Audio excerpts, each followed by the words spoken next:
there, this is Vahid from the Art of Education channel, and welcome to 9th session of VPYGuiGenerator library.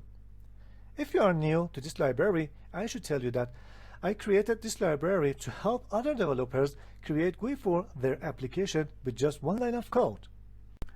In this session, I'm going to show you how this library gonna load a collection of images that's stored on your local machine in a specific directory.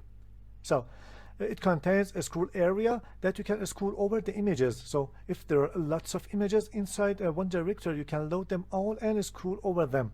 And also you can change the size of images in order to load a thumbnail of those images. And also you can change the source folder at runtime and choose another folder to load their image inside that specific folder. And also the folder path will be shown on the dialog, so end user are able to see which folder it's gonna iterate over right now.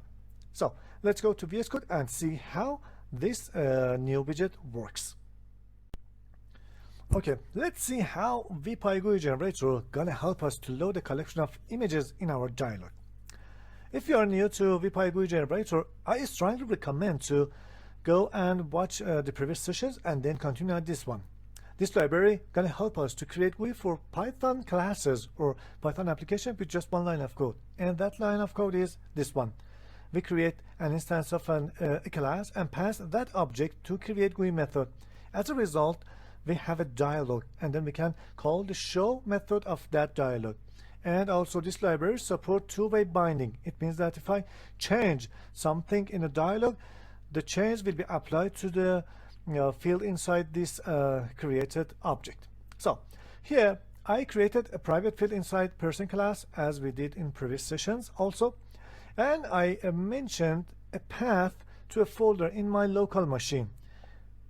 I stored a couple of animals photo inside this path, the test, and then I want to load it inside my application. So I create a property, so getter and setter part here, and I need to annotate the setter part in order to tell the VPYGuiGenerator how should you render this field. So first of all, I need to specify the widget. For a collection of image, I should use images, not image. We just have another widget inside this library named image, and that one just used for single image. But if you want to work with a collection of photos or images, you need to pass images as the value for widget. Okay, let's run and see the output.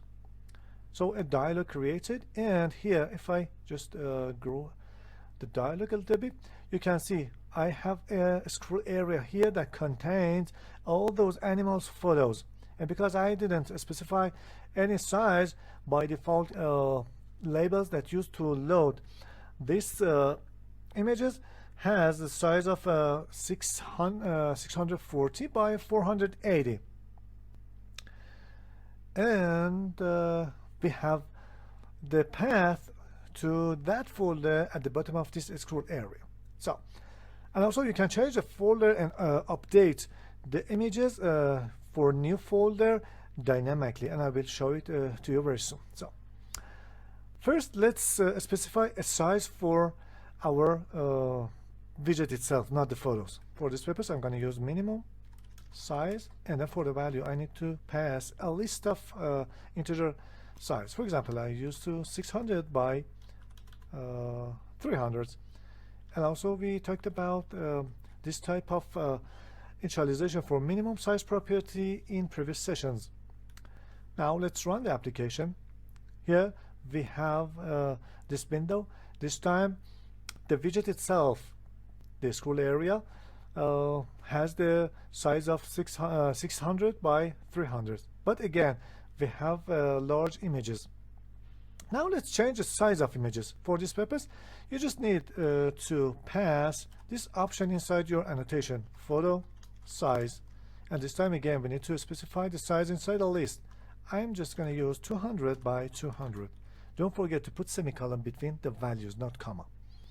So if I run the application, this time you can see I uploaded, or I just show the images with this new size for photos. And if you hover over the images, a background will be also shown, a blue background, and a tooltip that contains the path to this specific image will be shown. So this image is located inside D drive test folder, and the name of the file is images3.jpg. And currently this widget support PNG, JPEG, and also JPG formats. Now if I click on each images, I call the OS default image viewer application to load the image, so we can work with this image, rotate it, or do some editing things, or resize anything that the default application of image viewing of your operating system lets you to do. So that's it. Now let's change the folder. This time I'm gonna say, okay, go inside this folder and load all the images inside this folder. If I press select folder, all the previous images will be deleted, and new image inside this path, projects, Python, sample, GUI, and icons, will be loaded inside this scroll area. So again, this is the path to each file, and if I click on them, again, their content will be shown inside the default image viewer application. And if I press OK, because this library supports two-way binding, the change will be applied to the photo property inside this object, p object, because I passed it to this create GUI method. So this time, instead of printing the test, it prints the newly selected folder, project, Python, and etc. So this is the way that you can also load images inside a folder dynamically at runtime. But if you don't want to let user change the folder, and you want the user to just see the current folder or the specified folder here, you can customize this widget using this option, options equal to false. So this time I don't have any change folder link, so you're just able to watch the images inside this folder. So this is it, how VPYGuiGenerator gonna handle images inside a folder for us. I hope you enjoyed and make use of this feature in your application, and it would be appreciated if you tell me your opinion about this library and this specific widget in the comment section. Till next session and another feature of this library. Goodbye.